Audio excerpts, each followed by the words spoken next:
Star Tamil செய்திகள். முதலில் தலைப்புச் செய்திகள்.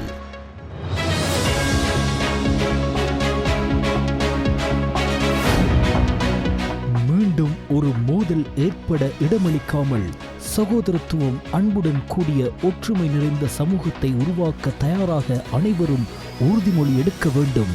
ஜனாதிபதி அனுரகுமார திசாநாயக்க தெரிவிப்பு.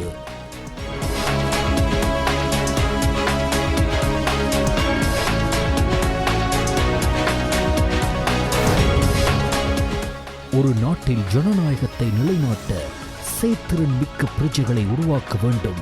பிரதமர் கலாநிதி அருண் அமரசூரிய தெரிவிப்பு.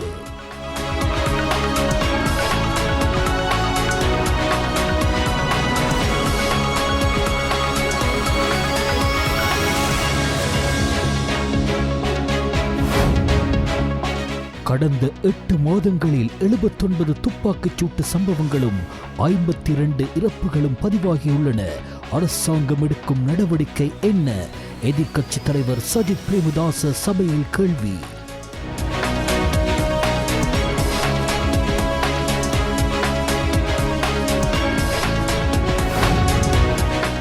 வடமராட்சியில் 3700 ஏக்கர் காணிகளை சுவீகரிக்க வர்த்தமானி வெளியிட்டதன் காரணம் என்ன?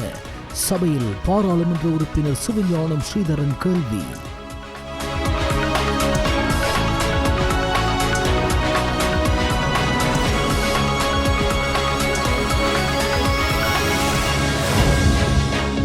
ஐக்கிய தேசிய கட்சி, ஐக்கிய மக்கள் சக்தி மற்றும் ஸ்ரீலங்கா பொதுஜன பெரமுனவின் முன்னாள் மற்றும் தற்போதைய உறுப்பினர்கள் ஒழுங்கமைக்கப்பட்ட குற்ற குழுக்களுடன் தொடர்பு.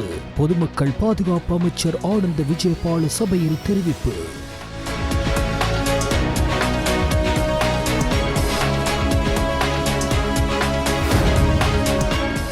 முன்னாள் சுகாதார அமைச்சர் கேலிய ரமுக்வெல்லவுக்கு விளக்கமறியல் நீடிப்பு.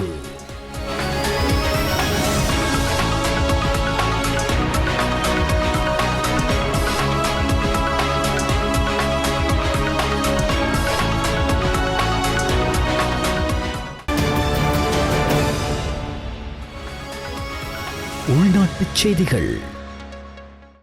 பத்திரமுள்ள படைவீரர் நினைவிடத்தில் நேற்று பிற்பகல் நடைபெற்ற 16வது படைவீரர்கள் தின நிகழ்வில் ஜனாதிபதி அனுரகுமார திசாநாயக்க உரையாற்றினார். பெற்றோர்களே, இந்த தாய்நாட்டின் போரை முடிவுக்கு கொண்டு வர உங்கள் பிள்ளைகள், மனைவிமார், உங்கள் கணவரை தியாகம் செய்தீர்கள். நீங்கள் சிறந்த தாய்மார்கள், நீங்கள் சிறந்த மனைவிமார். ஆனால் அதன் இறுதி முடிவு என்னவாக இருக்க வேண்டும்? உங்கள் குழந்தை, உங்கள் கணவர், உங்கள் நண்பர், உங்கள் உறவினருக்கு நீங்கள் செய்யக்கூடிய மிக உயர்ந்த நீதி இந்த நாட்டில் அமைதியை நிலைநாட்டுவதாகும். இந்த நினைவிடத்திற்கு முன் நாம் நின்று அவர்களுக்கு உரிய மரியாதை செலுத்துவது என்பது மீண்டும் ஒரு மோதல் ஏற்பட இடமளிக்காமல் வெறுப்பு நிறைந்த சமூகத்திற்கு பதிலாக சகோதரத்துவம், அன்புடன் கூடிய ஒற்றுமை நிறைந்த சமூகத்தை உருவாக்க தயார் என்ற உறுதிமொழியை எடுப்பதாகும் என்று ஜனாதிபதி அனுரகுமார திசாநாயக்க தெரிவித்தார். 3 தசாப்தங்களுக்கு மேலாக நீடித்த யுத்தத்தை முடிவுக்கு கொண்டு வந்த இனத்தை நினைவு கூறும் நிகழ்வு நேற்று பிற்பகல் பத்திரமுள்ள படைவீரர்கள் நினைவிடத்திற்கு முன்பாக முப்படைகளின் தளபதி ஜனாதிபதி அனுரகுமார திசாநாயக்கவின் தலைமையில் நடைபெற்றது. ஜனாதிபதி தொடர்ந்தும் அங்கு உரையாற்றுகையில், எமது நாடு பல தசாப்தங்கள் யுத்தத்திற்கு முகம் கொடுத்தது. யுத்தம் எமது நாட்டுக்கும் மக்களுக்கும் பெரும் அழிவை தந்தது. பல வருடங்களின் பின்னர் யுத்தத்தை நிறைவு செய்ய முடிந்தது. யுத்தத்தை நிறைவு செய்ய உயிர் தியாகம் செய்த படையினரை நாம் இன்று நினைவு கூறுகிறோம். இது முக்கியமான வரலாற்று தினமாகும். இது யுத்த நினைவு தினம் மட்டுமின்றி மீண்டும் நாட்டில் யுத்தம் ஏற்படுவதை தடுக்க சிங்கள, தமிழ், முஸ்லிம், பர்கர், மலை, கிறிஸ்தவர் என சகல மக்களும் ஒரே நாட்டிற்குள் ஒற்றுமையாக நாட்டை கட்டியெழுப்ப போராடுகின்றனர். யுத்தத்தை நிறைவு செய்ய எமது படையினர் உயிர் தியாகம் செய்தனர். இங்குள்ள நினைவு சின்னம் முழுவதும் அவர்களின் பெயர்கள் பொறிக்கப்பட்டுள்ளன. யுத்தத்தினால் பலர் அங்கவீனமுற்றனர். பலர் தமது உடல் உறுப்புகளை இழந்தனர். அவர்களின் உறவினர், குடும்பத்தினர் பெரும் தியாகம் செய்தனர். அவர்களை நாம் தினமும் நினைவில் கொள்ள வேண்டும். அவர்களுக்கு நாடு கடன்பட்டுள்ளது என ஜனாதிபதி அனுரகுமார திசாநாயக்க தெரிவித்தார். අපිට යුද්ධය අවසන් කිරීමෙන් මාතෘභූමියේ පූර්ණ නිදහස අපි අත්පත් කරගන්න සමත් වෙලා නැහැ. மீந்து செட் மெதுரவில் தங்கி சிகிச்சை பெற்று வரும் படையினரின் நலன் குறித்து ஜனாதிபதி ஆராய்ந்தார். ஜனாதிபதி அனுரகுமார திசாநாயக்க நேற்று காலை அத்திட்டியவில் உள்ள மிஹிந்து செட் மெதுர சுகாதார விடுதிக்கு சென்று அங்கு தங்கி சிகிச்சை பெற்று வரும் படையினரின் நலன் கருதி விசாரித்தார். படையினரை சந்தித்து அவர்களுடன் சுமூகமான உரையாடலில் ஈடுபட்ட ஜனாதிபதி அவர்கள் வரைந்த ஓவியங்கள் மற்றும் படைப்புகளை பார்வையிட்டார்.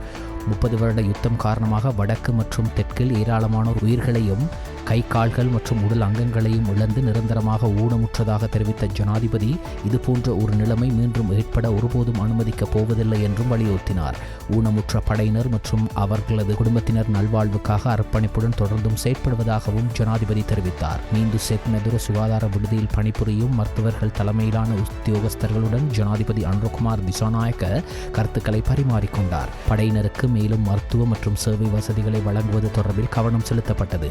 பாதுகாப்பு செயலாளர் ஓய்வு பெற்ற air vice marshal HM Sampath Thuyacontha, ராணுவ தளபதி lieutenant general Lasantha Rodrigo, Mihindu Seth Medura பொறுப்பதிகாரி brigadier WGS Rajakaruna ஆகியோர் இந்நிகழ்வில் கலந்து கொண்டனர். பாதுக்க போபே ராஜசிங்க மகாவித்யாலய மாணவர் பாராளுமன்றத்தின் முதலாவது அமர்வு ஜனாதிபதி அலுவலகத்தின் பழைய பாராளுமன்ற சபாபீடத்தில் நடைபெற்றது. ஜனாதிபதி அலுவலகம், கல்வி அமைச்சு மற்றும் இலங்கை பாராளுமன்றத்தின் தொடர்பாடல் பிரிவு ஆகியவற்றால் பாடசாலை மாணவர்களுக்காக செயல்படுத்தப்படும் விஷன் நிகழ்ச்சி தொடருடன் இணைந்ததாக போபே ராஜசிங்க கல்லூரி இந்த வாய்ப்பை பெற்றது. இதற்கு பிரதம அதிதியாக பிரதமர் கலாநிதி ஹருணி அமரசூரிய கலந்து கொண்டார். மாணவர் பாராளுமன்ற உறுப்பினர்களிடையே உரையாற்றிய பிரதமர், ஒரு நாட்டில் ஜனநாயகத்தை நிலைநாட்ட செயல்திறன்மிக்க பிரஜைகளை உருவாக்க வேண்டும் என்றும் செயல்திறன்மிக்க பிரஜைகளை உருவாக்குவதே அரசாங்கத்தின் நோக்கம் என்றும் தெரிவித்தார். ஆசிரியர்களுக்கும் மாணவர்களுக்கும் இடையிலான உறவை மேலும் மேம்படுத்த வேண்டும் என்றும் தற்போதுள்ள கல்வி முறையை படிப்படியாக மாற்ற அரசாங்கம் திட்டமிட்டுள்ளதாகவும் பிரதமர் மேலும் சுட்டிக்காட்டினார். தொடர்ந்து மாணவர் பாராளுமன்ற உறுப்பினர்கள் எழுப்பிய கேள்விகளுக்கும் பிரதமர் பதிலளித்தார். போபே ராஜசிங்க மகாவித்யாலய மாணவர் பாராளுமன்ற உறுப்பினர்களுக்கு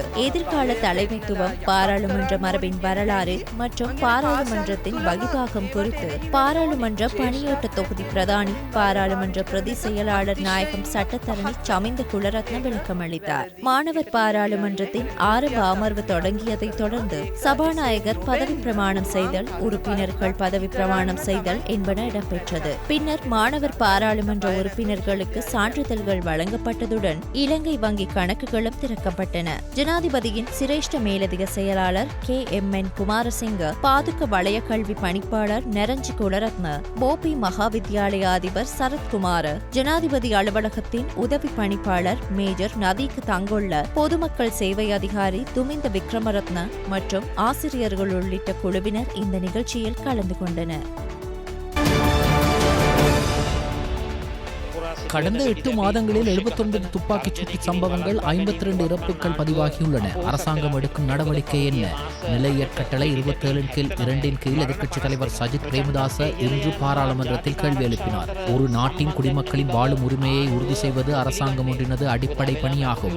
இங்கு நாட்டின் சட்டத்தின் ஆட்சியை உறுதி செய்வது அரசாங்கத்தின் முதன்மை பொறுப்பாகவும் காணப்படுகிறது. இருப்பினும் நாடு முழுவதும் தற்போது நடைபெற்று வரும் துப்பாக்கிச்சூடு சம்பவங்கள், கொலைகள் மற்றும் அச்சுறுத்தல்களை தடுக்க தற்போதைய அரசாங்கம் தவறிவிட்டது. கடந்த 8 மாதங்களில் 79 துப்பாக்கிச் சூட்டு சம்பவங்களும் 52 இறப்புகளும் பதிவாகியுள்ள சூழலில் இது தொடர்பாக அரசாங்கம் எடுத்துள்ள நடவடிக்கை குறித்து பாராளுமன்றத்திற்கும் பொதுமக்களிற்கும் தெரிவிப்பது அரசாங்கத்தின் பொறுப்பாகும். இந்த விடயம் தொடர்பாக நானும் ஏனைய பாராளுமன்ற உறுப்பினர்களும் பாராளுமன்றத்தில் கேள்விகளை எழுப்பியிருந்தாலும் இதுவரை போதுமான தீர்வுகள் எதுவும் கிடைக்கவில்லை.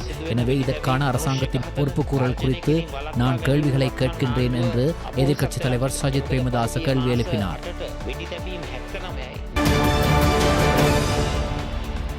முன்னாள் சுகாதார அமைச்சர் கேலியர் ரம்புக்வெல்லவை ஜூன் மாதம் 3ஆம் தேதி வரை விளக்கமறியலில் வைக்க கொழும்பு தலைமை நீதவான் தனுஜா லக்மாலி இன்று உத்தரவிட்டார். ஊழல் குற்றச்சாட்டின் கீழ் 3 முறைப்பாடுகள் தொடர்பாக சந்தேகத்தின் பேரில் கைது செய்யப்பட்டு விளக்கமறியலில் வைக்கப்பட்டுள்ள முன்னாள் அமைச்சர் கேலியர் ரம்புக்வெல்ல சிறைச்சாலை அதிகாரிகளால் கொழும்பு நீதவான் நீதிமன்றத்திற்கு அழைத்து வரப்பட்டார். இந்த வழக்கு இன்று பிரதான நீதவான் தனுஜா லக்மாலி முன்னிலையில் விசாரணைக்கு எடுத்துக் கொள்ளப்பட்டமை குறிப்பிடத்தக்கது. அரசியலமைப்பின் 121 கீழ் 1ஆம் உறுப்புரையின் பிரகாரம் உயர்நீதிமன்றத்தில் சவாலுக்குட்படுத்தப்பட்ட குற்றவியல் நடைமுறை சட்டக்கோவை திருத்தம் எனும் சட்டமூலம் தொடர்பாக உயர்நீதிமன்றத்தின் தீர்மானத்தை சபாநாயகர் வைத்தியர் ஜகத் விக்ரமரட்ன இன்று பாராளுமன்றத்திற்கு அறிவித்தார். அதற்கமைய முன்வைக்கப்பட்ட விடயங்களை பரிசீலித்த பின்னர் சட்டமூலத்தின் எந்தவொரு ஏற்பாடும் அரசியலமைப்பிற்கு முரணானது என தீர்மானிப்பதற்கு எந்த அடிப்படையும் இல்லை என உயர்நீதிமன்றம் கருதுவதாக உயர்நீதிமன்றம் தீர்மானித்துள்ளதுடன் அதன்படி மனுதாரர் இந்த மனுவை மீளப் பெறுவதாக நீதிமன்றத்திற்கு தெரிவித்துள்ளார். அதன்படி மனுவை மீளப் பெறுவதற்கு நீதிமன்றம் அனுமதி அளித்து மனு தொடர்பான எதிர்வரும் நடவடிக்கைகளை முடிவுறுத்தி அதனை தள்ளுபடி செய்துள்ளதாக சபாநாயகர் அறிவித்தார்.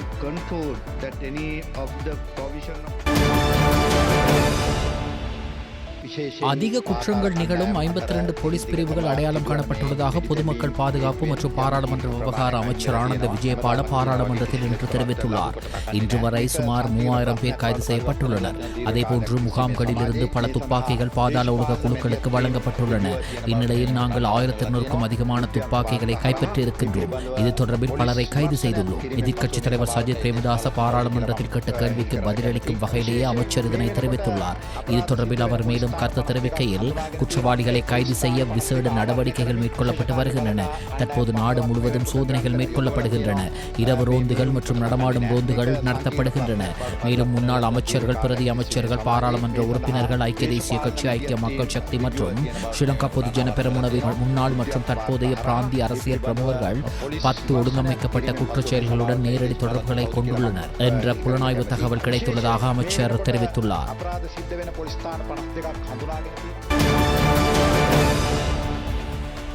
இன்று பாராளுமன்றத்தில் நடந்த விவாதத்தின் போது பாராளுமன்ற உறுப்பினர் சிவஞானம் ஸ்ரீதரன் உரையாற்றினார். வடக்கு கிழக்கு மாகாணங்களில் பல இடங்களில், குறிப்பாக நீங்கள் யாழ்ப்பாணத்தில் அதிகமாக கேட்டுள்ள வடமராட்சி கிழக்கு பகுதியில் புல்லாவளி, கட்டைக்காடு, வெத்திலக்கேணி போன்ற இடங்களிலே பாரிய அளவில் இராணுவம் முகாம்களாக அந்த நிலங்களை வைத்திருக்கிறது. யுத்தம் நடந்த பிற்பாடு அவர்கள் இருக்கும் பொழுதே தைட்டியில விகார கட்டி இன்றைக்கு அந்த காணியை தருமாறு கோருகின்ற சூழலில், இன்றைக்கு நாவக்குழியில காணியை பிடிச்சி விகார கட்டி இருக்கிற சூழலில், இன்றைக்கு இறால் பண்ணைகள் அல்லது வேறு தொழில் முயற்சிகளுக்காக காணி வழங்க வேண்டும் என்று இது ஒரு 5-6 ஆண்டுகளுக்கு முதலே ரகசியமாக புல்லாவளி, கட்டைக்காடு, வெத்திலைக்கேணி போன்ற இடங்களிலே இந்த ரகசிய நடவடிக்கைகள் மேற்கொள்ளப்பட்டது. அந்த மக்களை பொறுத்தவரை மிகப்பெரிய ஒரு அச்சுறுத்தல். இது சட்ட ரீதியாக யாரும் கோரவில்லை என்றால் அங்கே குடியேற்றங்களையோ அல்லது வேறு நபர்களுக்கு அந்த காணிகளை வழங்குகின்ற விடயங்களையோ நீங்கள் முன்னெடுக்கத்தான் இந்த முயற்சியை மேற்கொள்கிறீர்கள், இராணுவ முகாம்களுக்கு வழங்க முன்னெடுக்கிறீர்கள் என்ற அச்சம் தோன்றியிருக்க அந்த ஒரு உண்மை நிலையும் இருக்கிறது.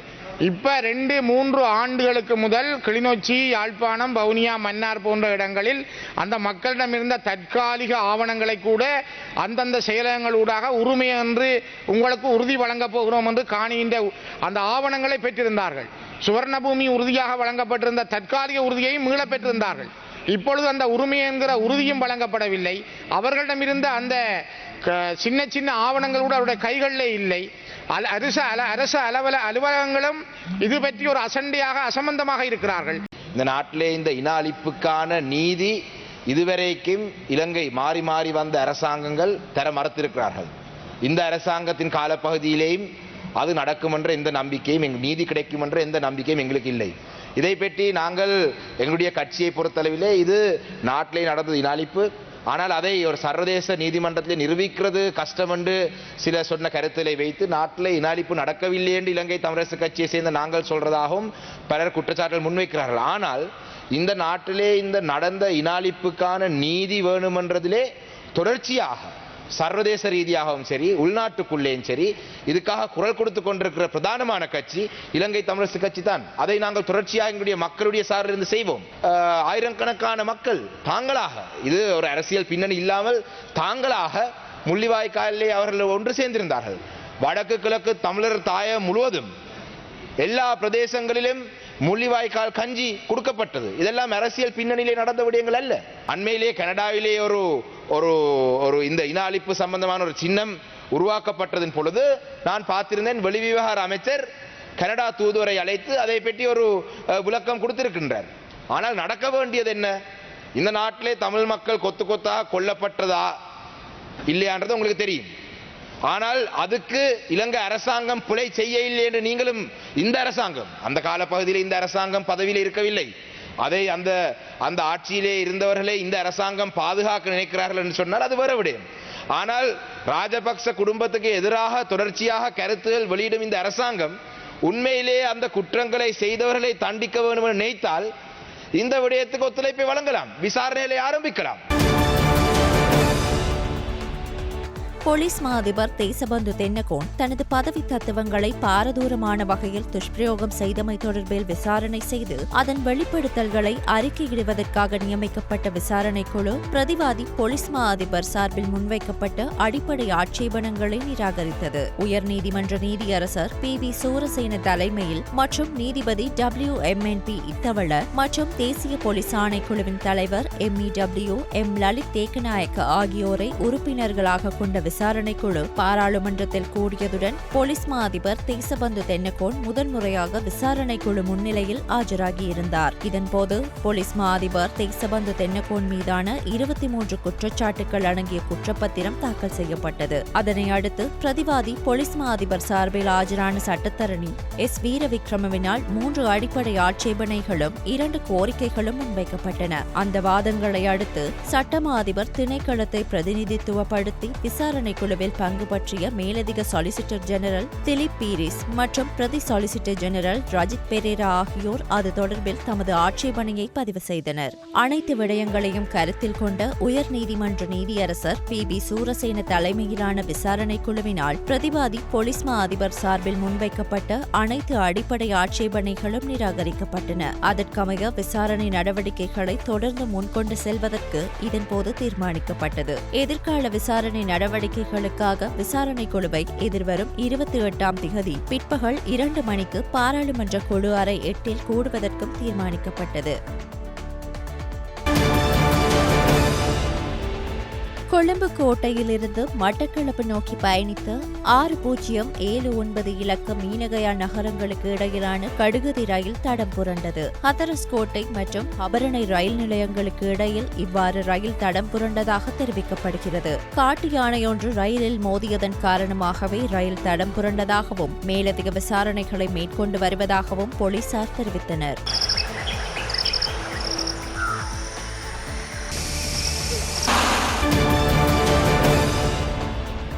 இலங்கை ஒலிபரப்பு கூட்டுத்தாபனத்தின் தமிழ் பிரிவின் பிரதிபலிப்பாளர் நாயகமாகவும் இலங்கை ரூபவாகினி கூட்டுத்தாபனத்தின் தமிழ் செய்தி அறிவிப்பாளராகவும் பணியாற்றிய சிரேஷ்ட ஊடகவியலாளர் VN மதியழகன் எழுதிய சொல்லும் செய்திகள் மற்றும் தமிழ் ஒலிபரப்பில் பொற்கால பதிவு என்ற தலைப்பிலான 2 நூல்கள் மே மாதம் 19ஆம் திகதி பிரதமர் அலுவலகத்தில் வைத்து பிரதமர் கலாநிதி ஹரிணி அமரசூரிய அவர்களுக்கு வழங்கி வைக்கப்பட்டன. இந்த 2 நூல்களையும் திரு VN மதியழகனின் சகோதரி ஆனந்த லட்சுமி தர்மசீலன் பிரதமரிடம் வழங்கி வைத்தார். தற்போது யாழ்ப்பாண பல்கலைக்கழக ஊடகத்துறை மாணவர்களால் ஆராய்ச்சிக்காக பயன்படுத்தப்படும் இந்த நூல்களை பாடசாலை மாணவர்கள் பயன்படுத்தும் வகையில் 1000 பாடசாலை நூலகங்களுக்கு விநியோகிக்க திட்டமிடப்பட்டுள்ளதாக திரு மதியழகனின் சகோதரி கூறினார். இந்த நிகழ்வில் VN ஆனந்தலட்சுமியின் மகன் ஆதித்யன் மற்றும் அவரது மகள் திருநேத்ரி ஆகியோரும் கலந்து கொண்டனர்.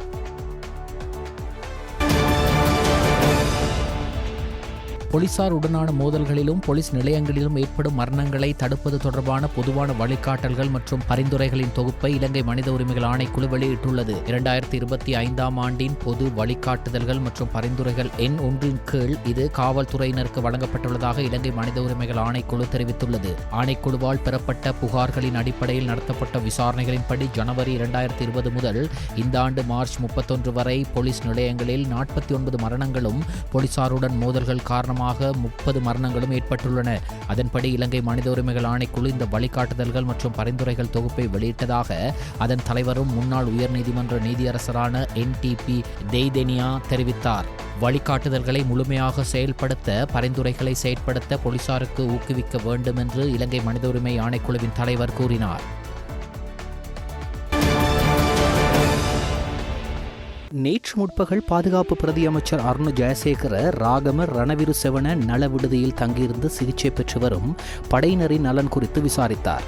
தங்கியிருந்து சிகிச்சை பெற்று வரும் படையினரை சந்தித்து தகவல்களை கேட்டறிந்த பிரதி அமைச்சர் அவர்களுடன் சுமூகமாக உரையாடலிலும் ஈடுபட்டார். இதேவேளை பிரதி அமைச்சர் அருண் ஜெயசேகர ரணவிரு செவன நல விடுதியில் கடமையாற்றும் வைத்தியர்கள் தலைமையிலான உத்தியோகஸ்தர்களுடன் உரையாடலில் ஈடுபட்டதுடன் படையினருக்கு மேலும் வழங்கக்கூடிய மருத்துவ மற்றும் சேவை வசதிகள் தொடர்பிலும் கவனம் செலுத்தினார்.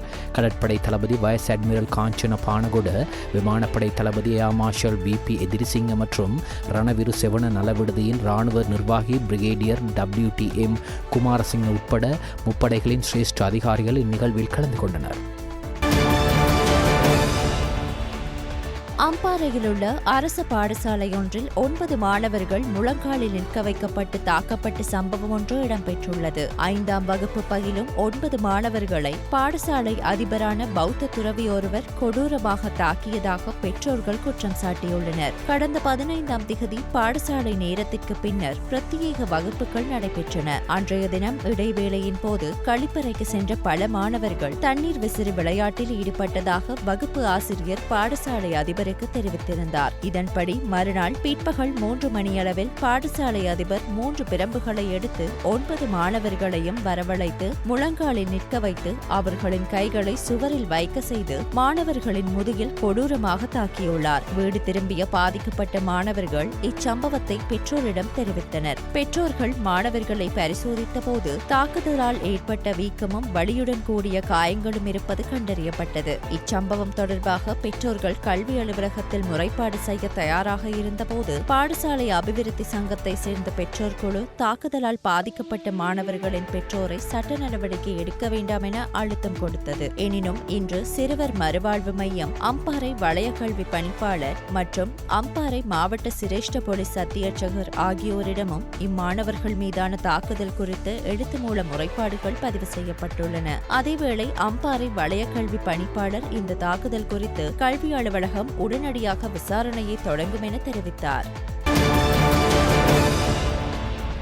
தெஹிவளை நெடிமால பகுதியில் நேற்று இடம்பெற்ற துப்பாக்கி சூடு சம்பவத்துடனும் கடந்த 19ஆம் திகதி கல்கிசையில் இடம்பெற்ற துப்பாக்கி சூடு சம்பவத்துடனும் படோவிட்ட அசங்க என்ற ஒழுங்கமைக்கப்பட்ட குற்றவாளி தொடர்பு பட்டிருப்பதாக போலீசார் தெரிவித்துள்ளனர். நேற்று தெஹிவளை நெடிமால பகுதியில் மோட்டார் சைக்கிளில் வந்த அடையாளம் தெரியாத 2 நபர்கள் பொலித்தீன் கடை உரிமையாளர் ஒருவரின் மகனை இலக்கு வைத்து துப்பாக்கி சூடு நடத்தினர். குறித்த துப்பாக்கி சூட்டில் யாருக்கும் உயிராபத்து ஏற்படவில்லை. இந்நிலையில் சந்தேக நபர்கள் வந்த மோட்டார் சைக்கிள் பின்னர் மீகொட கழுவளதெனிய பகுதியில் ஒரு நெல் வயலுக்கு அருகில் கைவிடப்பட்ட நிலையில் போலீசாரால் கண்டுபிடிக்கப்பட்டது. பொலித்தீன் கடையின் உரிமையாளரான பாக் காமினியின் மகனை குறிவைத்து துப்பாக்கி சூடு நடத்தப்பட்டதாக ஆரம்பகட்ட விசாரணைகளில் தெரியவந்துள்ளது. மேலும் பொலித்தீன் கடை உரிமையாளர் திட்டமிட்ட குற்றவாளியான படோவிட்ட அசங்கவின் உறவினர் என்பதும் தெரியவந்துள்ளது.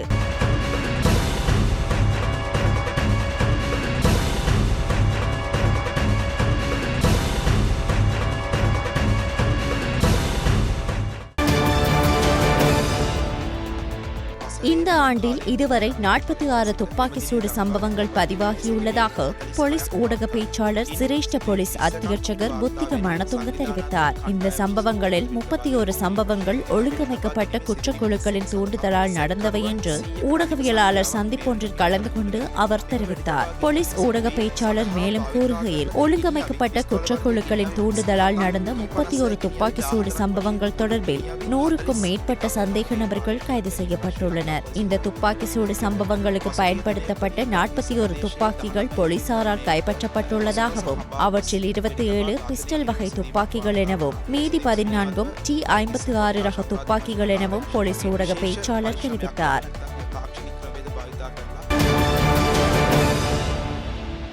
2015ஆம் ஆண்டு முள்ளேரியாவ பகுதியில் உள்ள வீடு ஒன்றுக்குள் நுழைந்து துப்பாக்கிகளை காட்டி வீட்டின் உரிமையாளரை மிரட்டி அந்த வீட்டிலிருந்த மோட்டார் வாகனத்தை கடத்திச் சென்று 20,000 ரூபாய் பணத்தை கொள்ளையடித்த சம்பவம் தொடர்பாக குற்றஞ்சாட்டப்பட்டுள்ள பிரபல போதைப் பொருள் கடத்தல்காரர் என கூடப்படும் நதும் சிந்தக விக்ரம்ரட்ன என்று அழைக்கப்படும் அரக்கட்டா என்பவருக்கு எதிராக தாக்கல் செய்யப்பட்ட வழக்கின் மேலதிக விசாரணையை ஜூலை மாதம் 15ஆம் தேதி வரை ஒத்திவைக்க கொழும்பு மேல் நீதிமன்றம் உத்தரவிட்டது.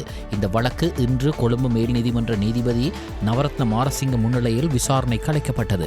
அதன்போது முறைப்பாட்டை பிரதிநிதித்துவப்படுத்தும் பிரதி சொலிசிட்டர் ஜெனரல் சுதர்ஷன சில்வா விடுவிப்பில் இருப்பதால் இந்த வழக்கின் விசாரணை வேறு தினத்திற்கு ஒத்திவைக்குமாறு அவரது கனிஷ்ட சட்டத்தரணி நீதிமன்றத்தில் கோரினார். அதன்படி வழக்கின் மேலதிக விசாரணைகள் ஜூலை மாதம் 15ஆம் தேதி வரை ஒத்திவைக்க நீதிபதி உத்தரவிட்டார். மேலும் நேற்று நீதிமன்றத்தில் ஆஜரான இந்திராணி டயஸ் என்ற சாட்சியாளருக்கு அன்றைய தினம் நீதிமன்றத்தில் ஆஜராகுமாறு நீதிபதி அறிவுறுத்தினார்.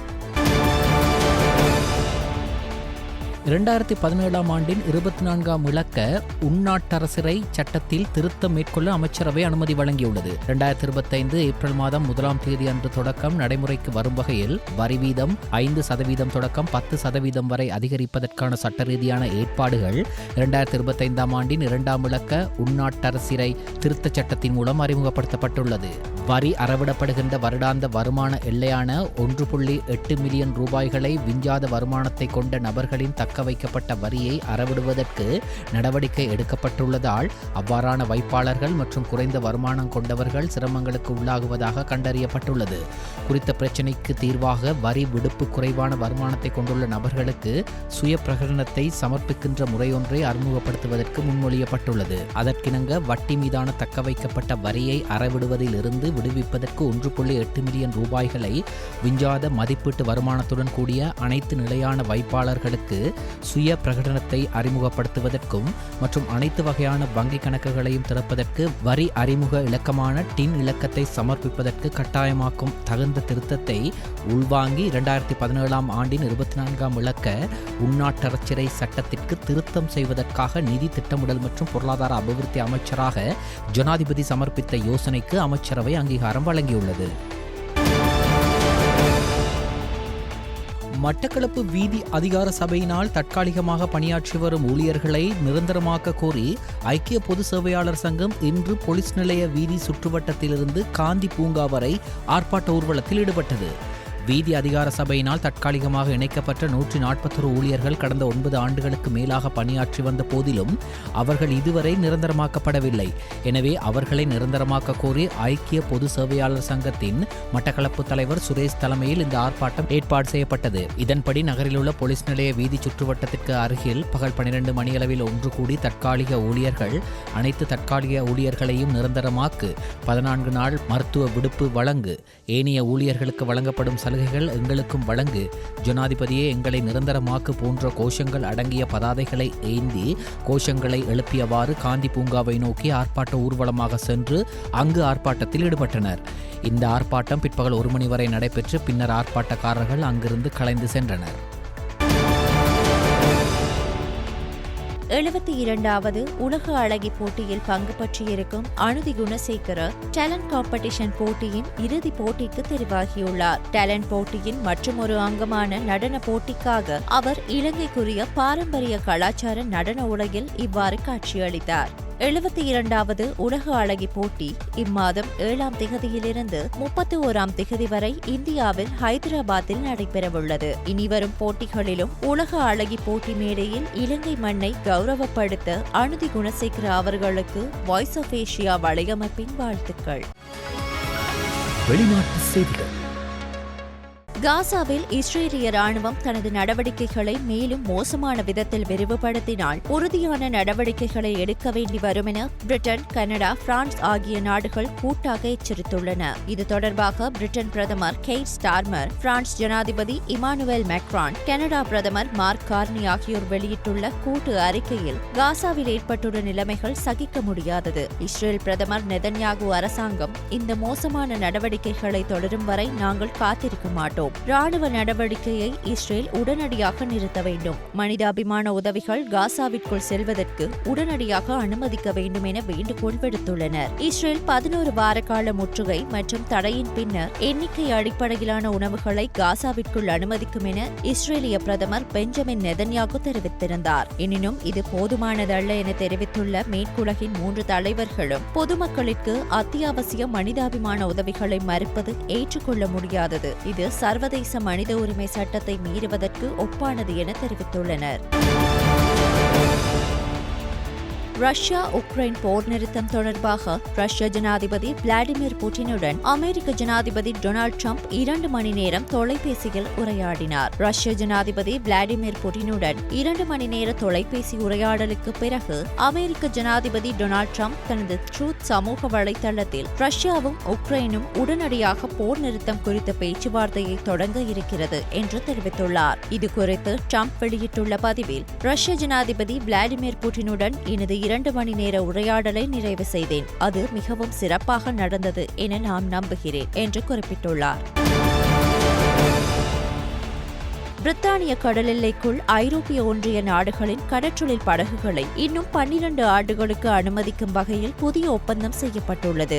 ஐரோப்பிய ஒன்றியத்திலிருந்து பிரித்தானியா தனது பிரெக்சிட் நகர்வினூடாக பிரிந்து சென்ற பின்னர் முதன்முறையாக இரண்டு தரப்புக்கும் இடையில் ஆரம்பமான உச்சி மாநாட்டின் ஆரம்ப கட்டத்தில் இந்த விடயம் பகிரங்கப்படுத்தப்பட்டுள்ளது. இந்த புதிய உடன்பாட்டின்படி 2038 ஆண்டு ஜூன் மாதத்தின் இறுதி வரை பிரித்தானிய கடற்பரப்பில் ஐரோப்பிய ஒன்றிய படகுகள் கடற்றொழில் செய்ய முடியும். கடந்த ஆண்டு ஆட்சியை பிடித்த தொழிற்கட்சி அரசாங்கம் ஐரோப்பிய ஒன்றியத்துடன் புதிய உறவுகளை திட்டமிட்டு வரும் நிலையில் இந்த முடிவு எடுக்கப்பட்டுள்ளதாக தெரியவந்துள்ளது. தற்போது உள்ள இந்த உரிமை அடுத்த ஆண்டு முடிவடையவுள்ள நிலையில் இந்த புதிய 12 ஆண்டு கால நீடிப்பு எட்டப்பட்டுள்ளது. பிரித்தானிய கடல் எல்லைக்குள் ஐரோப்பிய ஒன்றிய படகுகளை அனுமதிக்கும் நடைமுறைக்கு பிரதிபலனாக ஐரோப்பிய ஒன்றிய நாடுகளுக்குள் பிரித்தானிய விவசாய பொருட்களுக்கான வர்த்தக உரிமைகள் வழங்கப்படாது என்று எதிர்பார்க்கப்படுகிறது. லண்டனில் ஆரம்பமான இந்த மாநாடு ஒரு சரணடைதல் மாநாடாக மாறும் என பிரித்தானியாவின் வலதுசாரி கட்சிகள் கண்டனம் செய்த நிலையில் இந்த உடன்பாடு எட்டப்பட்டுள்ளது.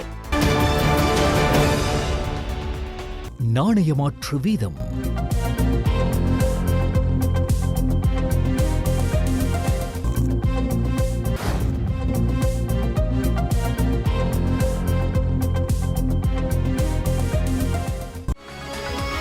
விளையாட்டு செய்திகள். 2025 இந்தியன் பிரீமியர் லீக் தொடரில் நேற்று நடைபெற்ற போட்டியில் சன்ரைசர்ஸ் ஹைதராபாத் அணியானது லக்னோ சூப்பர் ஜெயன்ட்ஸ் அணியை 6 விக்கெட்டுகளால் தோற்கடித்தது. லக்னோவில் உள்ள ஏகானா மைதானத்தில் நேற்றிரவு 7:30 மணிக்கு ஆரம்பமான நடப்பு IPL தொடரின் 61வது போட்டியில் நாணய சுழற்சியில் வென்ற சன்ரைசர்ஸ் அணி பந்துவீச்சை தெரிவு செய்தது. அதன்படி முதலில் துடுப்படுத்த ஆடிய லக்னோ அணி நிர்ணயிக்கப்பட்ட 20 ஓவர்கள் நிறைவில் 7 விக்கெட்டுகளை இழந்து 205 ஓட்டங்களை பெற்று சன்ரைசர்ஸ் அணிக்கு 206 ஓட்டங்களை வெற்றி இலக்காக நிர்ணயித்தது. வெற்றி இலக்கை நோக்கி துடுப்படுத்த ஆடிய சன்ரைசர்ஸ் அணி 18 ஓவர் நிறைவில் 4 விக்கெட்டுகளை இழந்து 206 ஓட்டங்களை பெற்று வெற்றியை சுவீகரித்தது. இதேவேளை IPL கிரிக்கெட் தொடரில் இன்று நடைபெறவிருக்கும் 62வது லீக் போட்டியில் சென்னை சூப்பர் கிங்ஸ் மற்றும் ராஜஸ்தான் ராயல்ஸ் அணிகள் மோதவுள்ளன. இப்போட்டி டெல்லியில் உள்ள அருண்ஜேட்லி மைதானத்தில் இன்றிரவு 7:30 மணிக்கு ஆரம்பமாகும்.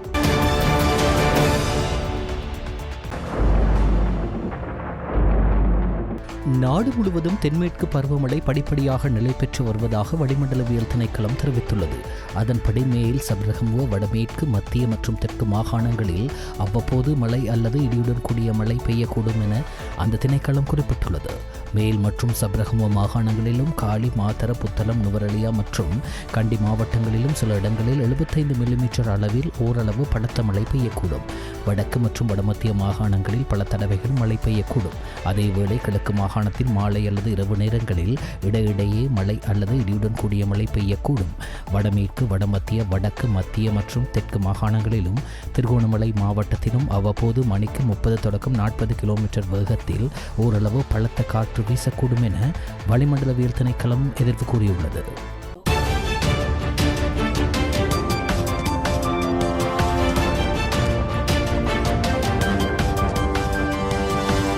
ஸ்டார் தமிழ் செய்திகள் இத்துடன் நிறைவடைகின்றன. மீண்டும் எமது செய்திகள் நாளை இரவு 7 மணிக்கு ஒளிபரப்பாகும்.